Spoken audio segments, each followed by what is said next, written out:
Un débat qui tourne mal. Hier soir, Éric Besson était dans les beaux quartiers de Paris pour une énième rencontre avec des habitants sur l'identité nationale.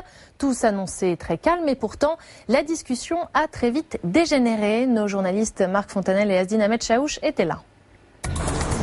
Avenue Foch, quartier huppé de la capitale. Un club privé est très feutré, transformé en salle de débat. A priori, le terrain est idéal pour Éric Besson, invité par le député UMP Bernard Debré dans cette circonscription historiquement à droite. Les matchs supposés à domicile et faciles, c'est parfois là qu'on prend des casquettes. Alors attendons. Il ne va pas falloir attendre longtemps. Premier couac. Des cadres du Front National se sont invités et n'hésitent pas à enflammer la salle.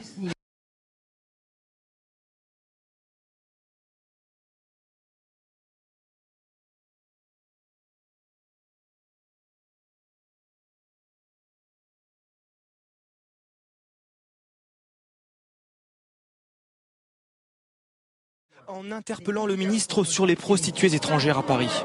Non, pas au sujet. Pas au sujet. Pourquoi n'avez-vous rien fait alors que ces femmes sont pour la plupart clandestines et que l'État, en l'occurrence, ne les protège pas? Étrangères. Voilà, elles sont étrangères et elles ne sont pas protégées.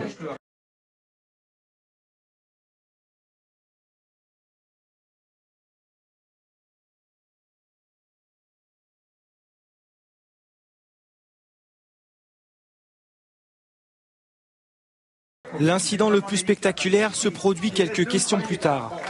Ce participant hostile qui prend la parole met la salle en ébullition. Un débat qui donne la nausée, monsieur Besson, et dont acte. Accompagné de deux autres perturbateurs, il simule des vomissements.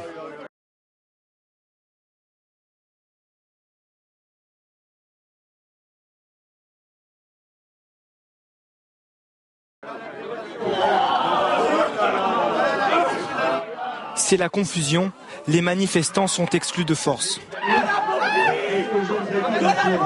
Le ministre veut faire bonne figure et tant bien que mal tente de calmer la salle. Bon, juste une chose. D'abord, le meilleur service qu'on peut se rendre tous là, c'est de faire comme si ça n'avait pas existé.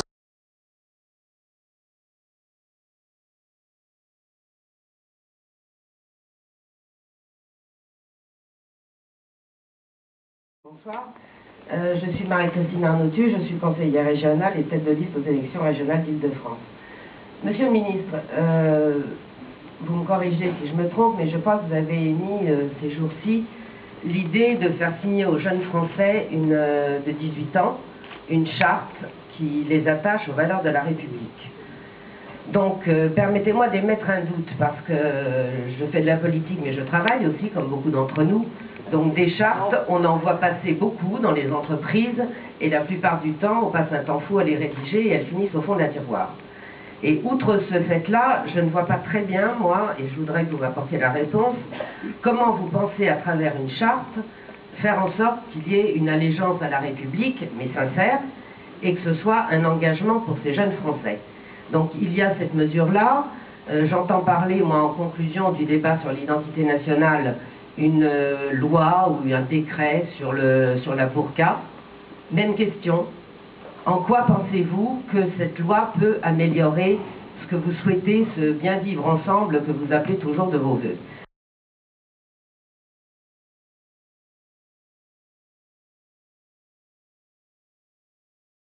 Pourquoi je vous dis ça? Parce que je suis une femme, ça se voit, et que cette loi, apparemment, d'après vos propres dires, elle devrait s'appliquer, c'est vous-même qui l'avez dit, il y a 367 personnes, paraît-il, en France qui portent la burqa. Donc ça m'étonnerait, mais ce sont vos chiffres. Bon, il y en a d'autres qui disent 6 000. Alors, ma question c'est, si vous voulez faire une loi pour protéger les femmes et puis la liberté de la femme et la dignité de la femme, à ce moment-là, monsieur le ministre, pourquoi n'avez-vous pas agi, par exemple, puisqu'on le voit beaucoup à Paris, sur la prostitution? Pourquoi n'avez-vous rien fait contre le proxénétisme? Non, pas au sujet. Pas au sujet. Pourquoi n'avez-vous rien fait alors que ces femmes sont pour la plupart clandestines et que l'État, en l'occurrence, ne les protège pas? Voilà, elles sont étrangères et elles ne sont pas protégées. Donc je vais conclure et je vous remercie de m'avoir donné la parole. On est en République et je ne fais pas partie des extrêmes, je tiens à vous le dire. Donc c'est pour ça que je parle comme n'importe quel citoyen de ce pays. Dernière question, donc, monsieur le ministre, et j'en aurai terminé. Je pense, moi, que tout ce qui se passe à travers ce débat ne fera, à l'inverse, je pense, de ce que vous souhaitiez, que diviser un peu plus et de faire des Français, finalement, qu'une communauté comme les autres, pas plus ni moins. C'est évidemment pas ce que nous souhaitons, nous. Et quant à l'identité nationale, c'est vrai qu'elle nous est plus chère. Merci madame. Elle nous est quand même plus chère que l'identité planétaire, européenne, ou je ne sais pas ce que vous appelez de vos voeux, hors l'identité nationale et la préservation de notre nation. Mes amis, ce n'est jamais chez nous que vous la trouverez.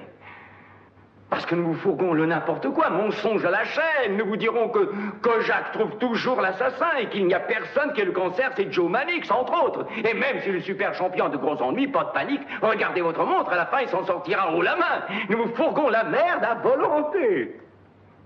Nous faisons dans l'illusion, mes pingouins. Pas un mot de vrai dans ce qu'on raconte. Mais vous, public, assis là, jour après jour, soir après soir, de tous âges, couleurs, croyances, vous ne connaissez que nous.